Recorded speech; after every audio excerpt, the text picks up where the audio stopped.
আজকে আমরা দেখব কত এইচপি মোটরে কত এম্পিয়ার সার্কিট ব্রেকার ব্যবহার করতে হবে। এখন এই মোটরটি আমরা সিঙ্গেল ফেজ বা থ্রি ফেজ হিসেব করে ক্যালকুলেশন করব। আজকে আমি সিঙ্গেল ফেজ মোটর হিসেব করে এই সার্কিট ব্রেকারটি নির্বাচন করব, আসলে কত এম্পিয়ারের সার্কিট ব্রেকার আমরা ব্যবহার করতে পারবো। এখানে যেহেতু আমাদের হর্স পাওয়ারে কোনো মোটরের উল্লেখ নেই যে কত এইচপি মোটর, আমরা এখানে ধরে নিব মোটর এইচপি বা মোটর ক্ষমতা আমরা ধরে নিব 3 হর্স পাওয়ার বা 3 ঘোড়া। এখানে আমরা লাইন ভোল্টেজ ধরব, যেহেতু সিঙ্গেল ফেজ 220 ভোল্ট, এবং আমরা পাওয়ার ফ্যাক্টর ধরব 0.8, এবং এখানে আমরা এফিসিয়েন্সি ধরব, মোটর কর্মদক্ষতা আমরা ধরব এখানে ই সমান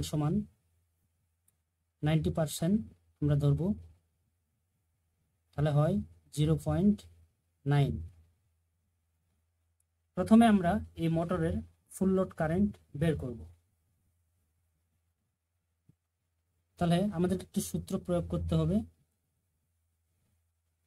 পি সমান বা পাওয়ার সমান আমাদেরকে দিতে হবে V into I into cos theta বা পাওয়ার ফ্যাক্টর ইন্টু, এখন আমরা দেব এফিসিয়েন্সি, যোগ হবে এফিসিয়েন্সি দেব, ই দ্বারা এফিসিয়েন্সি বোঝায়। এখন আমরা এখানে এম্পিয়ারটা বের করে নিব, এই জিনিসটা যেহেতু বের করব, এখানে আমরা আই সমান দিব, উপরে থাকবে আমাদের পি পাওয়ার বা ওয়াট, এবং নিচে আমাদের থাকবে voltage into cos theta into efficiency. তাহলে এখানে আমাদেরকে, যেহেতু আমরা পাওয়ার এখানে পাইলাম 3 হর্স পাওয়ার, এই পাওয়ারটাকে আমাদের এখানে হর্স পাওয়ার থেকে ওয়াটে কনভার্ট করতে হবে। তাহলে আমরা জানি যে 1 হর্স পাওয়ার সমান 746 ওয়াট। তাহলে আমরা 3 ইন্টু 746 দিয়ে গুণ দিব, তাহলে আমাদের এখানে দাঁড়াবে 2238 ওয়াট। তাহলে আমাদের এই ওয়াট জিনিসটা প্রয়োজন, আমরা এই ওয়াটটাকে এখানে পাওয়ারের জায়গায় বসাবো, 2238 ওয়াট, এবং নিচে আমরা ভোল্টেজ পাইলাম 220 ভোল্ট। তারপরে কস থিটা বা পাওয়ার ফ্যাক্টর আমরা পাইলাম 0.8, এবং আমরা এফিসিয়েন্সি এখানে পাইলাম 0.9।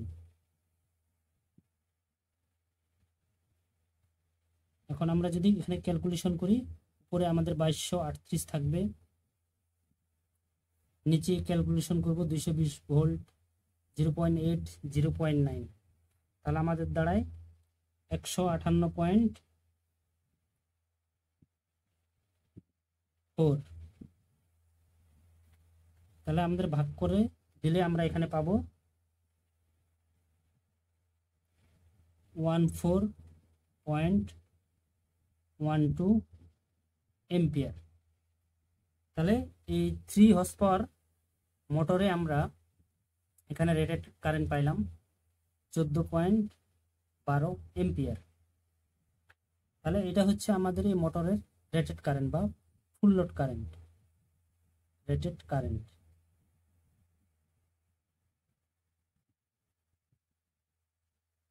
এখন আমরা যেহেতু এই মোটরের আমরা সার্কিট ব্রেকার নির্বাচন করব, আসলে কত এম্পিয়ারের সার্কিট ব্রেকার আমরা ব্যবহার করতে পারি।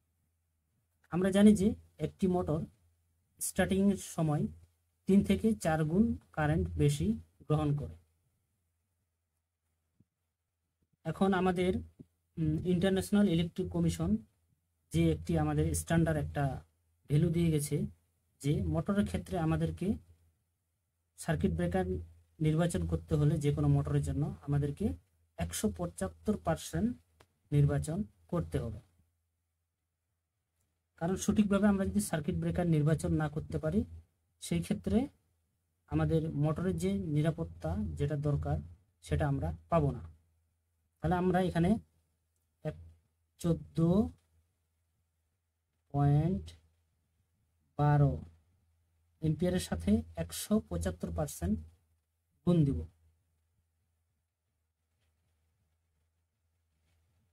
তাহলে আমাদের এখানে দাঁড়ায়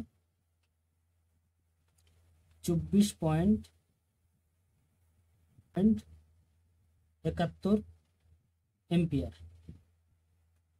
তাহলে আমরা কিন্তু 175% হিসাব করে আমরা এখানে 24.71 এম্পিয়ার পাইলাম। 24.71 এম্পিয়ারের ব্রেকার যেহেতু আমাদের পাওয়া যায় না, তাই আমাদেরকে এখানে 25 এম্পিয়ারের একটি সার্কিট ব্রেকার ব্যবহার করতে হবে।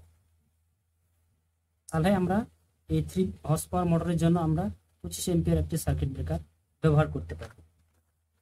এখন আমাদের সার্কিট ব্রেকার যেহেতু ব্যবহার করব, একটি এমসিবি ডিপি আছে এবং এমসিবি এসপি আছে।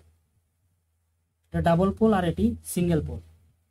তাহলে আমাদের সবচেয়ে বেশি ভালো হয় এমসিবি ডিপি ডাবল পোলের একটি 25 এম্পিয়ার এর সার্কিট ব্রেকার এই 3 হর্স পাওয়ার মোটরের জন্য ব্যবহার করব। এতে করে আমাদের মোটরে যে সঠিকভাবে যে নিরাপত্তাটা প্রয়োজন সেই নিরাপত্তা ডিভাইসকারী হিসেবে সেই সার্কিট ব্রেকারটি কাজ করবে।